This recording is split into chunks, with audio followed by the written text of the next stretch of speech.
ہمارا یہ عمومی رویہ ہے کہ ہم لوگ بہت زیادہ گمان کرتے ہیں، ازیوم کرتے ہیں، جبکہ ہمارا دین ہمیں اس بات سے منع کرتا ہے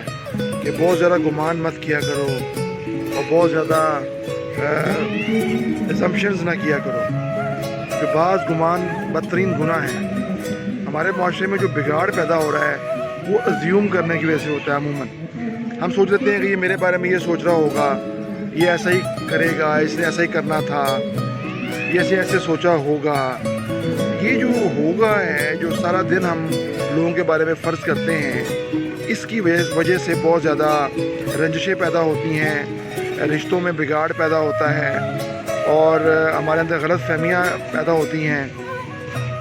قریبی رشتے جو ہیں کمزور پڑتے ہیں، غربتیں ختم ہوتی ہیں اور ہم ایک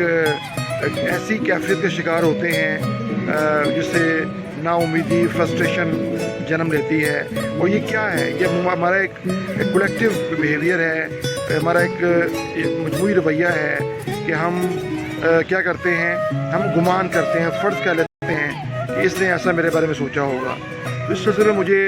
حضور اکرم صلی اللہ علیہ وسلم کا ایک واقعہ ذہن میں آتا ہے کہ وہ جب ایک جنگ میں جس میں ایک صحابی نے ایک شخص کو قتل کر دیا، حالانکہ اس نے کلمہ طیبہ پڑھ لیا تھا، اس کے جب قتل کیا آپ صلی اللہ علیہ وسلم کو پتہ چلا تو آپ سخت ناراض ہوئے اور آپ نے فرمایا کہ تم نے اس کے دل میں اتر کے دیکھا تھا کہ اس نے خوف سے کلمہ پڑھا ہے؟ تو یعنی ہمیں سختی سے منع کیا گیا ہے بہت زیادہ گمان کرنے سے اور شک کرنے سے اور خود سے سوچ